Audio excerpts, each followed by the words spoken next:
Bonjour, ici Mathieu de Ludovox.fr, bienvenue dans ce Ludo Chrono. Aujourd'hui, je vais vous parler de The Last Wizard, qui est un jeu pour 3 à 6 joueurs et joueuses de 10 ans et plus, et des parties d'environ 25 minutes. Dans ce jeu, les joueurs et les joueuses essayent d'obtenir le plus de points de victoire. On va essayer de progresser sur cette piste, et comment est-ce qu'on progresse sur cette piste? Eh bien, en ayant la meilleure combinaison de 3 cartes parmi 4. On va recevoir des cartes au début, et ensuite on révélera 2 cartes au centre. On va parier, et si jamais on est la personne avec la plus grande combinaison, on marquera des cases, donc on avancera de autant que la somme de nos jetons de pari. Et donc on va essayer d'évaluer la force de notre main par rapport à celle des autres. Comment se déroule une manche? Eh bien, vous distribuez 2 cartes à chaque joueur et chaque joueuse. Vous les gardez secrètes, mais moi, pour les besoins de la vidéo, je vais vous les montrer. On a 3 types de cartes. On va avoir les monstres. Vous voyez que sur notre aide de jeu, on a un rappel de la fréquence des cartes, un exemplaire ou 2 exemplaires, de leurs forces et de leurs pouvoirs spéciaux. On reviendra sur quelques pouvoirs spéciaux un petit peu plus tard. On a les monstres qui se renforcent entre eux, les sorts qui ont besoin d'un lanceur de sorts pour être joués, et les lanceurs de sorts.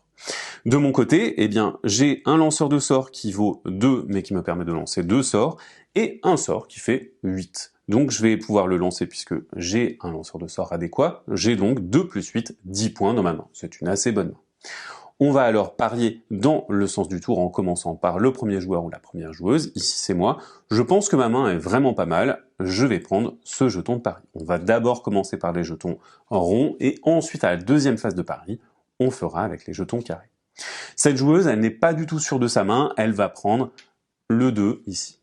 Et ce joueur-là, eh bien, il va récupérer ce 4. On a fait la première phase de pari, maintenant on va venir révéler des cartes supplémentaires.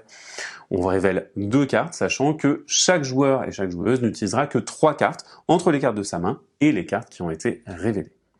De mon côté, eh bien, je vois un autre sort que je peux lancer, c'est parfait, je vais avoir une main qui vaut 19 points, je vais donc récupérer ce jeton de pari-là. Cette joueuse-là, eh bien, elle décide de se retirer. Lorsqu'elle se retire, eh bien, elle va perdre autant que la valeur du jeton qu'elle a. Et donc ici, elle va perdre 2 points et donc revenir jusqu'ici.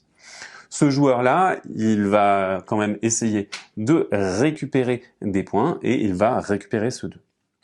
On va ensuite révéler les mains des joueurs qui sont encore en lice et ce joueur, il a un golem qui lui fait 5 points et il a un autre squelette. Il va donc pas pouvoir lancer ce sort-là puisqu'il n'a pas de lanceur de sort, et donc prend ce squelette, et ce squelette va lui dire que si il est pairé à un autre squelette, le squelette vaut plus 3, donc chaque squelette vaudra 5, le golem vaut 5, et donc ce joueur-là a 15 points.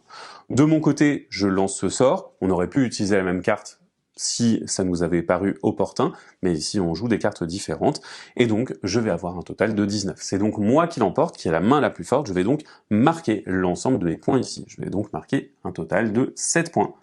Ce joueur-là, quant à lui, eh bien, comme il n'a pas réussi son pari, il va marquer en négatif la somme de ses jetons, et il va donc aller jusqu'ici. On a terminé la manche, on va donc récupérer les cartes, passer le jeton premier joueur à la personne suivante et redistribuer 2 cartes à chacun, remettre les jetons de pari au centre. Lorsque vous faites la phase de pari des jetons ronds, vous pouvez tout à fait décider de vous retirer de la manche. Dans ce cas-là, en compensation, vous allez gagner un point de victoire. Pour rappel, si jamais vous êtes le seul participant d'une manche, eh bien vous êtes forcément le gagnant. Notez que si vous êtes présent sur les cases rouges du plateau, lorsque vous devez gagner des points, vous en gagnez le double à la place. Donc si jamais vous devez progresser de 7 et que vous êtes ici, vous passez de 7 à 21 directement. Notez que dans ce paquet, vous allez trouver d'autres cartes spéciales. Cette harpie, si elle est pairée à 2 monstres, elle va valoir plus 5, elle vaudra 8 points. On va avoir cette magicienne qui va pouvoir lancer un sort, et si elle est appairée à un monstre également, elle va marquer 3 points de plus. Et vous avez ce sort, lorsqu'il est appairé également à un monstre, mais qu'il est lancé, vous allez marquer 2 points de plus. On va donc enchaîner les manches comme ceci jusqu'à ce qu'un joueur atteigne ou dépasse 30 ou qu'un joueur arrive à 0. La personne qui a le plus de points remportera la partie.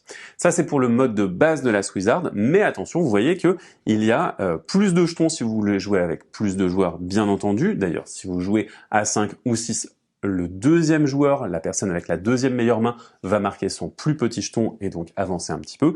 Et on a un paquet avancé. Dans ce cas-là, vous allez utiliser l'autre face des aides de jeu. Vous avez un petit peu plus de synergie sur ces cartes-là, mais je vais vous laisser les découvrir par vous-même. Et voilà pour Last Wizard. Maintenant, si vous appréciez notre travail, n'hésitez pas à le soutenir en partageant, likant, commentant cette vidéo. On se dit bien sûr à bientôt sur ludovox.fr. Ciao!